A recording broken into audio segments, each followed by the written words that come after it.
함께 은혜 나눌 하나님의 말씀은 이사야 54장 1절부터 3절까지입니다. 구약성경 1034쪽 또는 1035쪽에 있는 말씀입니다.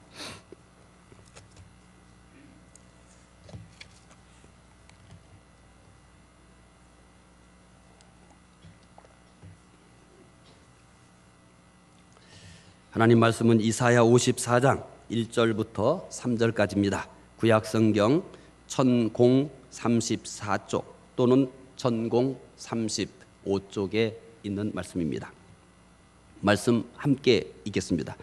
잉태하지 못하며 출산하지 못한 너는 노래할지어다. 산고를 겪지 못한 너는 외쳐 노래할지어다.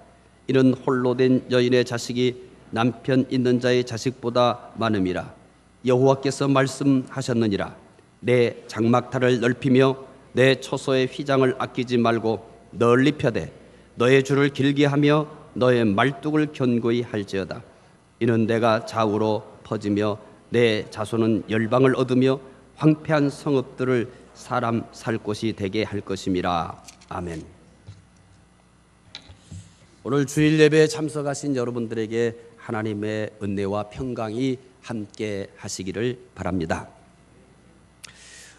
노래할 이유 있네라고 하는 제목의 복음송이 있습니다.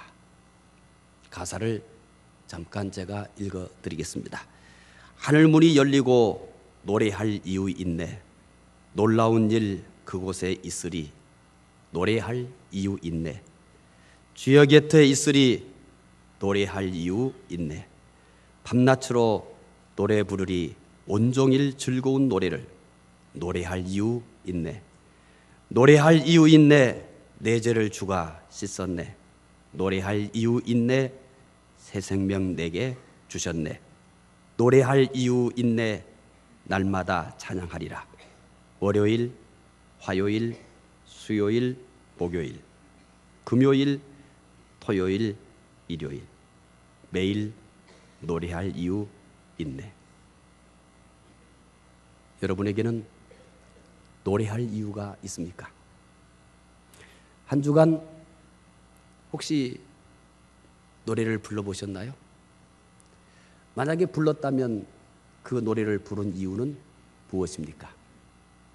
물론 지금 제가 노래라고 얘기하지만 찬송이라는 것을 여러분 다 아실 수 있을 것입니다. 혹시 노래할 이유 없이 살고 계시는 분들이 있다면 오늘 예배가 끝날 때쯤에는 모든 분들이 노래할 이유를 가지고 돌아가시게 되기를 소망합니다. 오늘 본문은 이사야 53장과 연관이 되어 있습니다. 성경은 외로운 독도처럼 뚝뚝 떨어져서 별개의 내용들을 다루고 있는 것이 아닙니다. 물론 우리는 성경이 장과 절로 구분해서 성경을 연구하는데 지대한 공헌을 했지만 때로는 이것이 성경을 전체적 관점에서 읽는 데 있어서 상당한 장애를 일으킬 때도 있습니다. 오늘 본문 같은 경우도 마찬가지입니다. 53장이 끝나고 54장이 시작되니까 53장과 전혀 다른 54장의 내용이 전개된다고 생각하는 오해를 일으킬 수 있습니다. 53장은 예수 그리스도의 고난을 예언하고 있는 내용입니다. 이어서 54장이 진행되는데 54장은 예수 그리스도의 고난의 결과 나타나게 될 회복을 말씀하고 있는 겁니다. 53장은 그리스도의 고난을 예언하고 그리고 54장은 그 고난의 결과 나타나게 될 회복을 말씀하고 있다고 할 수 있습니다. 성경은 어떤 내용이든지 그 배경을 가지고 있습니다. 54장이 회복을 말씀한다고 이미 소개해드렸습니다. 회복을 얘기한다, 회복을 다루고 있는 내용이다 라고 한다면 그 배경에는 뭐가 자리 잡고 있겠습니까? 회복이 필요한 배경을 가지고 있다는 겁니다. 우리는 성경을 그냥 글자를 읽을 때가 많습니다. 그렇기 때문에 하나님께서 글자라고 하는, 문자라고 하는 도구로 특별 계시를 담아서 우리에게 주는 겁니다. 따라서 특별 계시를 문자라고 하는 그릇에 담았을 때는 그것이 100% 전달되는 것에는 상당히 제한이 있습니다. 그래서 비록 문자로 기록되어 있지만은 그것을 정확하게 이해하기 위한 주의들이 필요한 것입니다. 말씀드린 것처럼 54장은 회복을 말씀하고 있다고 했습니다. 여러분 누구에게 속히 회복되기 원합니다 이렇게 얘기했을 때 뭐가 전제되어 있는 겁니까? 회복이 필요한 상황이 전제되어 있는 겁니다. 그런데 대개 성경을 읽을 때 회복을 얘기하면 뭐에다만 관심을 갖냐면 회복에다만 관심을 갖습니다. 그러면 50% 정도밖에는 여러분들이 그 본문을 통해서 우리에게 주려고 하는 하나님의 은혜를 받을 수가 없습니다. 회복을 얘기할 때는 하나님이 간섭하지 않으면 안 될 만큼, 하나님이 회복이라는 카드를 꺼내지 않으면 안 될 만큼 어려운 상황이 전제되어 있다는 얘기입니다. 오늘 본문도 마찬가지입니다. 오늘 본문은 당시 이스라엘 상황이 절망적입니다. 그래서 하나님은 53장에서 그리스도의 고난을 얘기하고 54장에서 그 고난의 결과 회복에 대한 소망을 주고 있는 겁니다. 이스라엘이 얼마나 절망적일까요? 이사야 54장 1절 말씀을 읽으시면서 여러분 다시 부탁드리지만 글자만 읽지 마시고 이스라엘이 회복을 얘기한다고 그랬어요. 그러면 그 회복이 필요한 상황들을 어떻게 표현하고 있는지, 그리고 그 회복이 필요한 내용은 구체적으로 무엇인지를 여러분들이 좀 생각하면서 성경을 읽는다면 오늘 하나님께서 말씀을 통해서 우리에게 찾아오시는 하나님의 임재를 더 강력하게 느낄 수 있을 것입니다. 이사야 54장 1절을 함께 읽겠습니다. 잉태하지 못하며 출산하지 못한 너는 노래할지어다. 산고를 겪지 못한 너는 외쳐 노래할지어다. 이는 홀로 된 여인의 자식이 남편 있는 자의 자식보다 많음이라. 여호와께서 말씀하셨느니라. 우리는 이스라엘 백성들의 상황을 설명하고 있는 표현이 있다는 것을 금방 발견할 수 있었을 겁니다. 잉태하지 못하며 출산하지 못한 너, 이게 이스라엘의 상황을 설명하는 겁니다. 산고를 겪지 못한 너, 이것도 역시 마찬가지로 이스라엘의 현재 상황을 설명한 겁니다. 홀로 된 여인, 이것도 역시 이스라엘의 절망적인 상황을 표현한 것입니다. 다 동일한 내용입니다. 잉태하지 못하며 출산하지 못한 너, 산고를 겪지 못한 너, 홀로 된 여인, 이것들은 같은 내용을 강조하기 위해서 반복해서 표현한 내용입니다. 이스라엘의 어떤 상황을 이렇게 표현했을까요? 오늘 본문은 이스라엘의 어떤 상황을 잉태하지 못하며 출산하지 못한 너, 산고를 겪지 못한 너, 홀로도 여인, 이스라엘의 어떤 상황을 이렇게 설명했을까요? 이사야서가 후반으로 가고 있다는 사실을 염두에 두면 구태여 우리가 신학자가 아니어도 또 성경 해석의 전문가가 아니어도 충분히 염두에 둘 수 있습니다. 이스라엘이 바벨론의 포로로 잡혀간 상황을 이렇게 표현하고 있는 것입니다. 예루살렘이 폐허가 되었습니다. 예루살렘이 폐허가 되었다는 말을 우리는 그냥 역사 속에서 일어나는 강대국과 약소국가의 관계 속에서 반복되는 단순한 현상이라고 본다면 역시 오늘 본문을 이해하는 데 상당한 장애를 느끼게 될 겁니다. 역사는 언제나 새로운 강대국이 일어나면 기존에 있는 국가는 강대국에 의해서 정복을 당하고 역사 속에서 사라지게 되어 있습니다. 언제나 역사는 이렇게 반복되어 왔던 것입니다. 그런데 이런 역사의 굴레 속에다가 이스라엘을 그냥 집어넣고 일반 역사로 이해해버린다면 하나님께서 이 배경을 통해서 말씀하려고 하는 그 의미와 그리고 이스라엘 백성들이 겪고 있는 그 충격을 이해할 수가 없습니다. 왜 우리는 이스라엘이 지금 바벨론에 의해서 멸망을 하게 되고 예루살렘이 폐허가 되고 성읍이 무너지고 이런 현상들을 일반 역사 속에서 흔히 볼 수 있는 강대국에 의한 정복의 하나로만 치부할 수 없느냐라고 하는 겁니다. 예루살렘은 하나님의 계시는 하나님의 도성입니다. 이게 충격인 겁니다. 우리는 이 본문을 역사 속에서 그냥 오늘 본문을 그냥 읽으면서 아무런 충격 없이 읽을 수 있을 텐데 적어도 그 당사자들인 이스라엘 사람들은 정신이 혼미할 정도의 충격입니다. 하나님이 여기에 함께 하시겠다고 했습니다.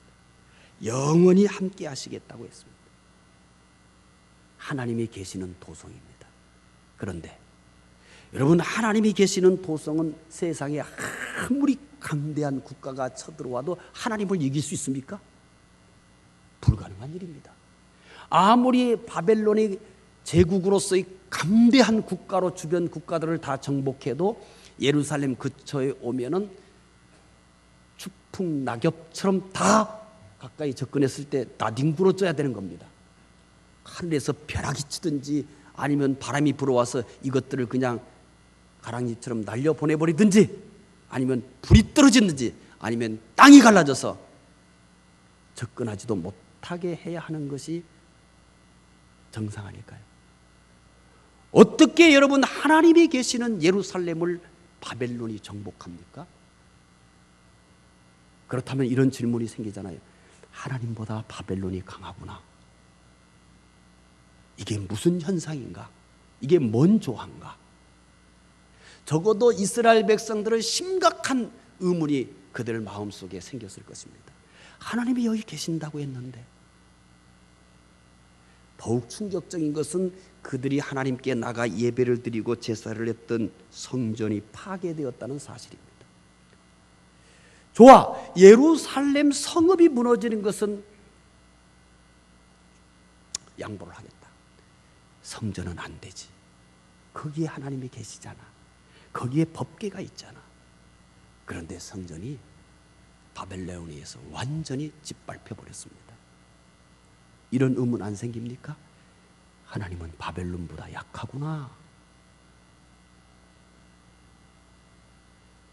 하나님 어떤 분일까? 이런 심각한 의문이 일 수밖에 없는 것입니다. 하나님 계시는 걸까? 계신다면 그분은 바벨론을 이길 수 없네? 그럼 그분은 하나님이 아니야.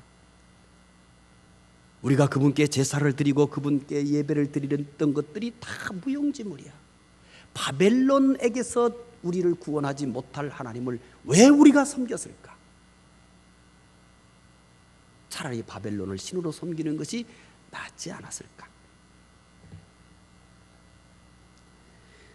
또 하나, 하나님께서 영원하리라고 한 다윗 왕조가 드디어 끝날 위기에 처해 있습니다. 백성들은 바벨론의 포로로 끌려가 깨진 그릇처럼 사방으로 흩어졌습니다. 대부분의 역사 전문가들의 관점에서 봤을 때 이스라엘의 운명은 다한 것입니다.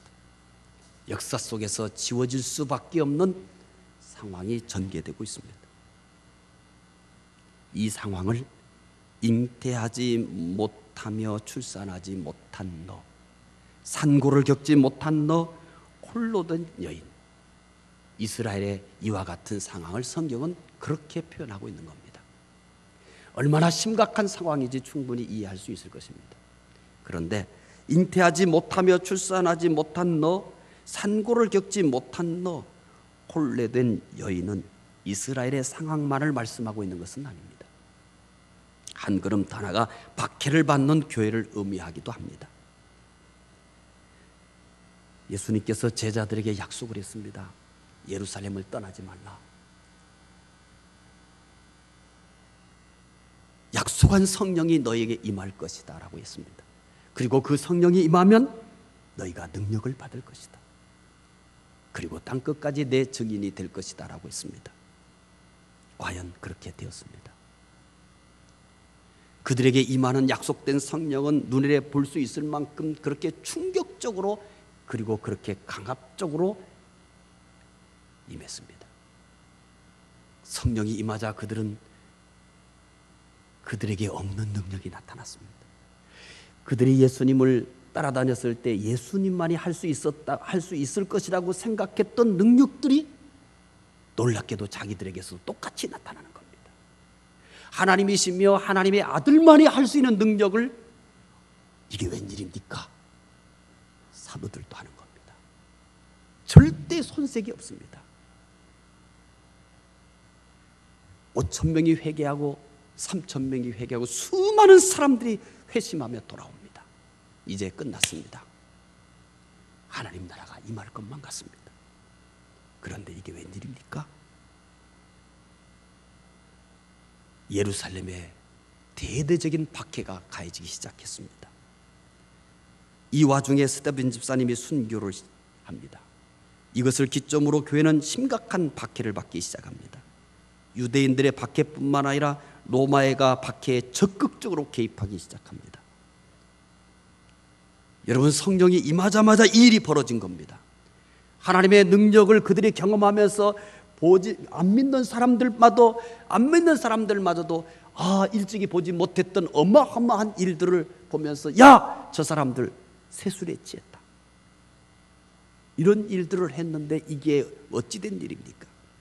바로 교회는 금방 사라질 듯이 강력한 박해에 직면하게 됩니다. 교회는 바람 앞에 등불 같았습니다. 믿는 사람들은 박해 때문에 세계 곳곳으로 흩어집니다.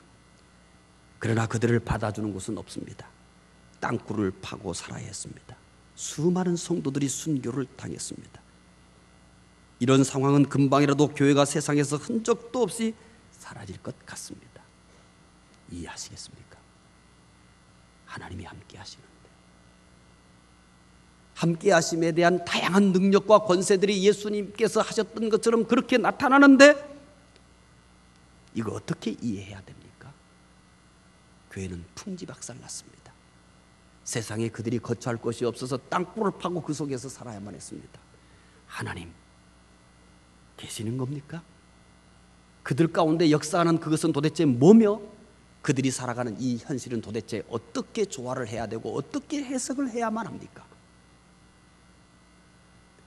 이런 상황을 가리켜 잉태하지 못하며 출산하지 못한 너, 산고를 겪지 못한 너, 홀로 된 여인, 이렇게 초대교회가 겪게 될 환난과 박해를 표현하고 있는 것입니다.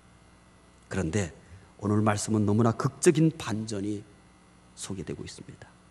잉태하지 못하며 출산하지 못한 너, 산고를 겪지 못한 너, 홀레된 여인에게 노래하라고 합니다.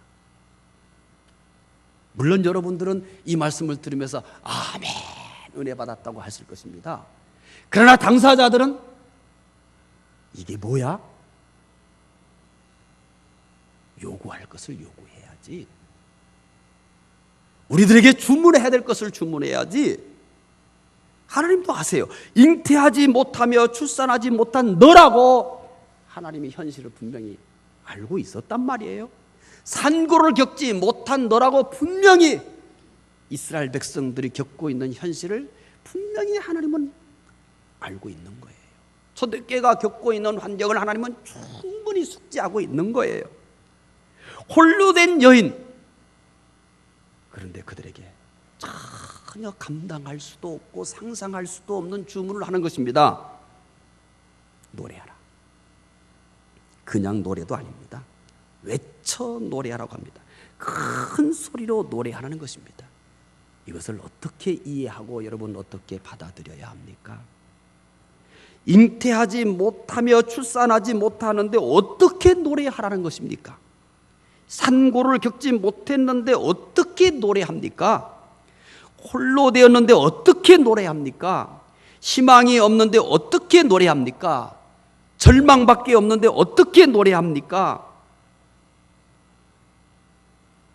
물론 우리 가운데 믿음이 너무너무 좋은 분이 많이 있어서 이것을 읽고도 아멘 하면서 은혜를 받을 수도 있을 것입니다. 여러분, 이 상황은 노래가 아니라 통곡을 해도 부족한 상황입니다. 그런데 뭐라고 해요?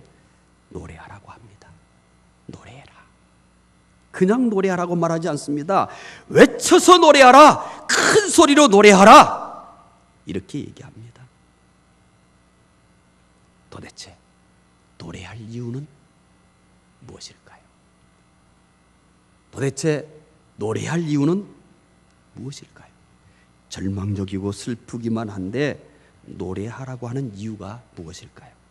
다시 이사야 54장 1절을 이제는 배경을 보려고 하지 말고 노래해야 할 이유를 찾는 데 초점을 맞춰서 읽으시기 바랍니다. 함께 읽어보겠습니다.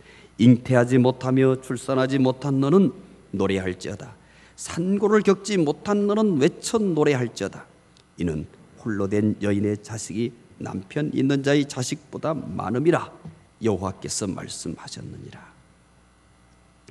잉태하지 못하며 출산하지 못한 너, 산고를 겪지 못한 너, 홀로 된 여인이라는 상황 속에서 노래해야 할 이유는 홀로 된 여인의 자식이 남편 있는 자의 자식보다 많기 때문이라고 합니다. 충격이죠. 이게 뭔 일이래? 물론 여러분들 너무 믿음이 좋아가지고 다 믿어. 아유, 혼자 된 여인이 남편 있는 자의 여인보다 뭐가 많아요? 이거 뭐 했어요, 이 여자? 아니, 이 여자 뭐 한 거야? 믿음이 너무 좋으시군요. 어떻게 혼자 된 여인이 남편 있는 자의 자식보다, 남편 있는 자의 여인의 자식보다 많다고 합니까? 뭔 일이래? 충격입니다. 너무너무 은혜예요. 이 말씀을 묵상하면서 제가 경험한 은혜를 제 제한된 언어와 표현 능력으로는 표현할 길이 없어서 너무 속상하고, 제한된 시간이기에 충분히 여러분들에게 전달하지 못하는 것이 또한 분통이 터집니다. 제 제한된 표현력에 제한된 시간, 안타깝죠? 알아서들 잘 들으시고 저보다 더 큰 감동과 은혜를 깨달았으면 합니다. 혼자 된 여인 능력 없어요. 그런데 혼자 된 여인이 남편이 있는 여인보다 자식이 많다고 합니다. 결국 혼자 된 여인이라는 말을 통해서 이스라엘에게 힘이 없다는 걸 얘기합니다. 이스라엘 힘으로는 불가능한 겁니다. 그들뿐만 아니라 주변의 어떤 나라도 이스라엘이 지금 현재 상황 속에서 회복되는 것은 상상하지 못할 일입니다. 이스라엘은 이스라엘 자신뿐만 아니라 주변의 모든 나라들이 이스라엘은 끝났다고 생각했습니다. 역사 속에서 이스라엘은 이제 지워졌다. 이런 이스라엘이 어떻게 해방이 되고 모든 것이 회복된다고 말하는 걸까요? 이 말씀은 이스라엘이 해방되어서 바벨론에게 멸망하여 포로가 된 이스라엘이 회복되어 양적으로 성장할 것을 의미하는데, 이게 어떻게 가능합니까? 답은 하나입니다. 하나님만이 답인 것을 믿으시기 바랍니다. 그래서 이렇게 얘기한 거예요. 혼자 된 여인의 자식이 남편 있는 여인의 자식보다 많다는 말로서 뭘 얘기하냐면, 그들은 능력이 제로예요. 능력이 제로예요. 아브라함과 사라가 뭐예요? 능력이 제로예요. 누가 아십니까? 하나님이 아십니다. 우리의 능력이 제로라고 해서 끝난 게 아니에요. 이스라엘의 능력은 제로예요. 아무것도 없어요. 붙들 것도 없어요. 일어설 수도 없어요. 그런데 일어난다고 합니다.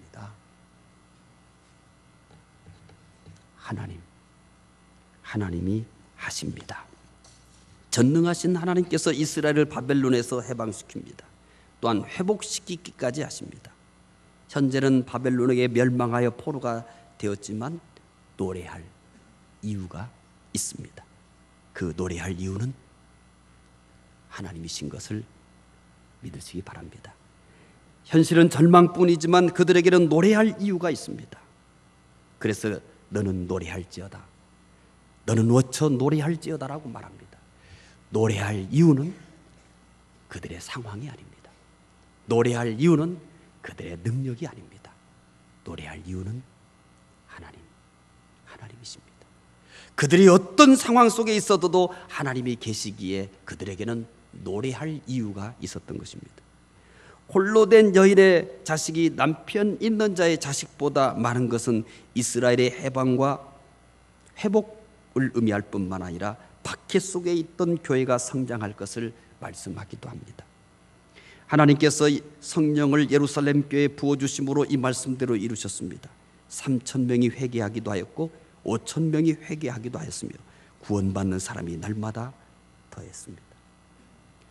그들을 향하여 대대적인 박해가 가해졌지만 그들은 땅을 파고 땅굴 속에서 살아야 했지만 결국 로마는 복음에 굴복하고 맙니다. 이것은 제자들의 능력으로 된 것이 아닙니다. 성령 하나님의 능력인 것입니다. 성령 하나님은 교회를 부흥시키는 분입니다. 교회에 성령님이 계시면 오늘 또 부흥은 계속될 것입니다. 교회 부흥은 하나님의 약속이기 때문입니다. 오늘 한국교회는 위기에 처해 있습니다. 한국교회의 미래를 말하는 사람마다 절망적이라고 말합니다. 한국교회가 아무리 절망적이어도 성령께서 함께 하시면 1907년 평양에서 일어난 대부흥의 역사가 다시 일어날 수 있습니다.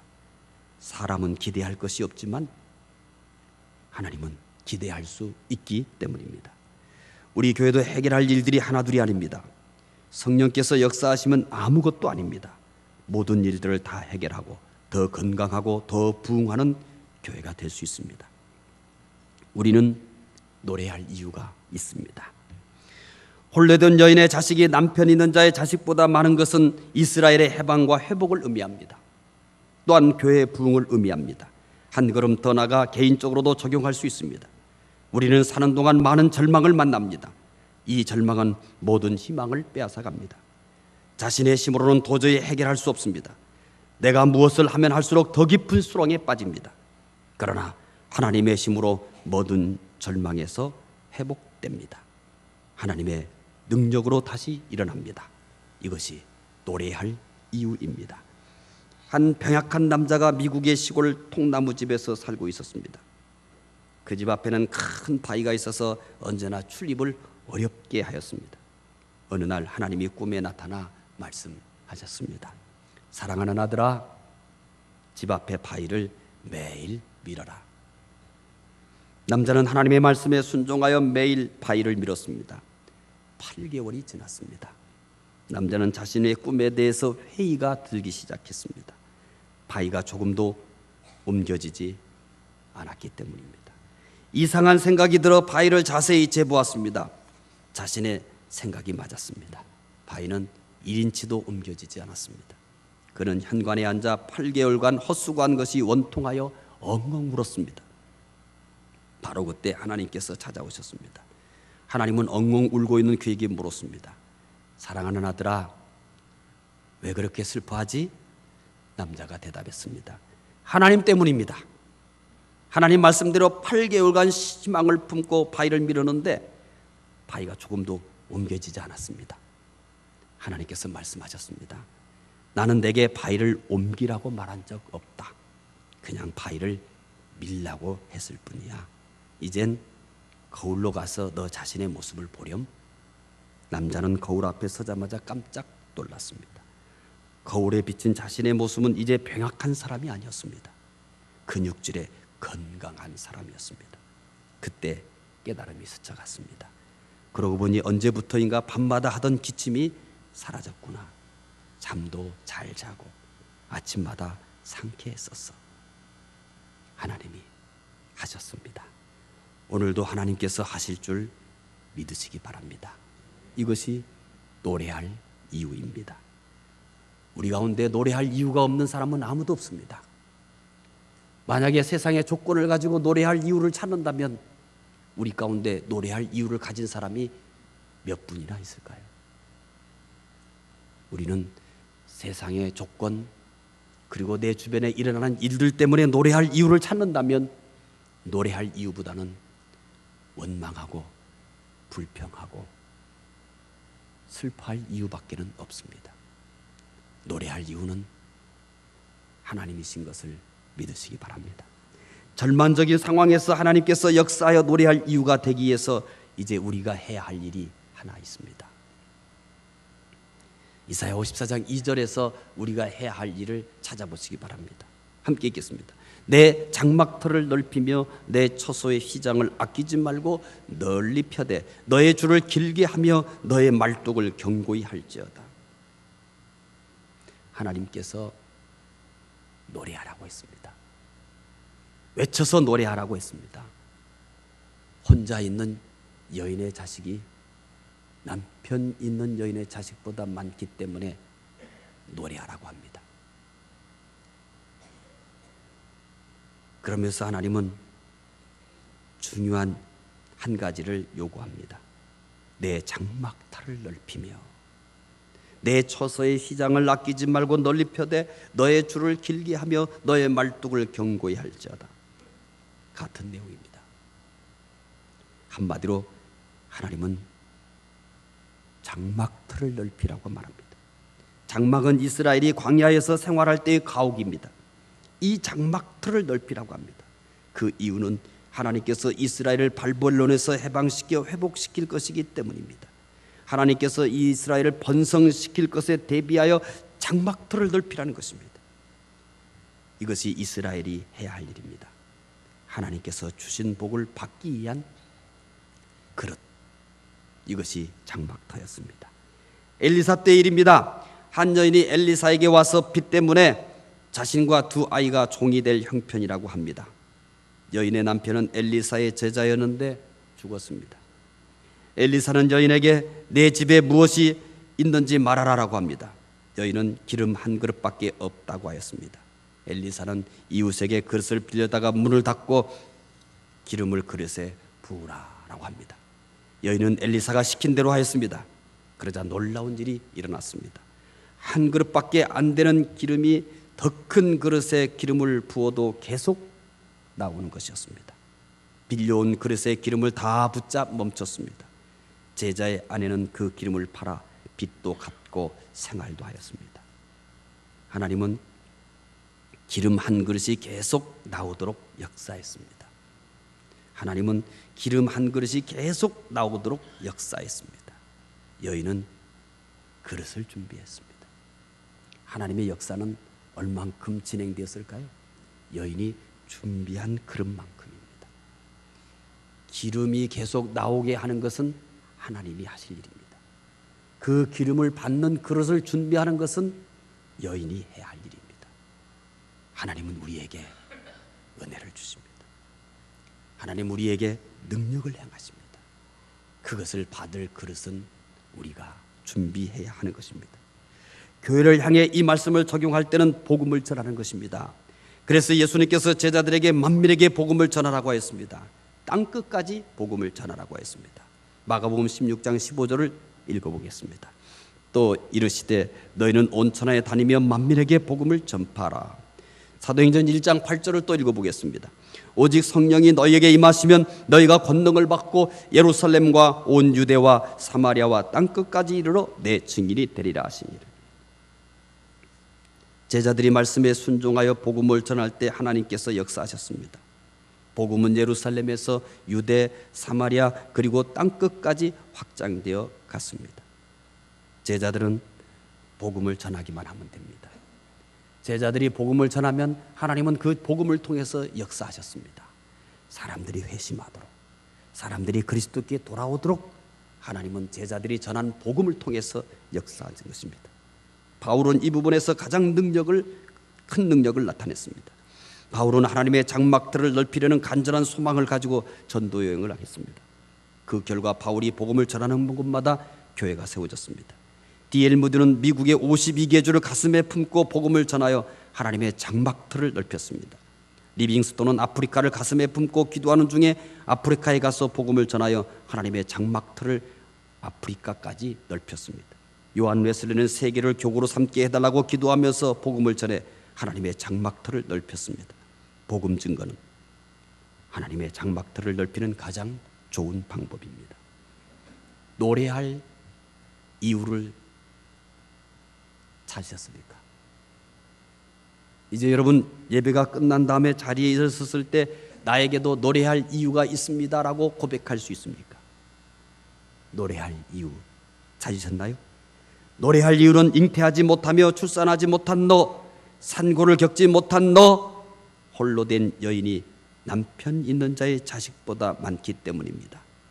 이스라엘의 회복을 의미합니다. 또한 교회의 부흥을 의미합니다. 개인적인 회복을 의미하기도 합니다. 복음을 전하여 장막틀을 넓히면 하나님이 역사하실 것입니다. 이것이 노래할 이유입니다. 금주는 노래할 이유를 가지고 사시는 여러분 되시기 바랍니다. 노래할 이유는 하나님이십니다. 하나님이 계시면 우리는 모두가 다 노래할 이유가 있습니다. 기도하겠습니다. 하나님 감사합니다. 하나님을 모신 사람은 그가 처한 환경이 어떠하든지 노래할 이유가 충분하다는 사실을 깨닫게 하여 주시옵소서. 하나님만이 노래할 이유인 것을 고백합니다. 한 주간 노래할 이유를 가지고 살아가게 하옵소서. 비록 상황이 절망적이어도, 비록 하고 있는 일들이 잘 되지 않아도, 비록 질병 때문에 고통을 당하고 있어도, 인간관계가 무너져 고통스러워도 하나님이 계십니다. 하나님만이 노래할 이유인 것을 고백하며 믿으며 살게 하여 주시옵소서. 감사하며 예수 그리스도 이름으로 기도드리옵나이다. 아멘.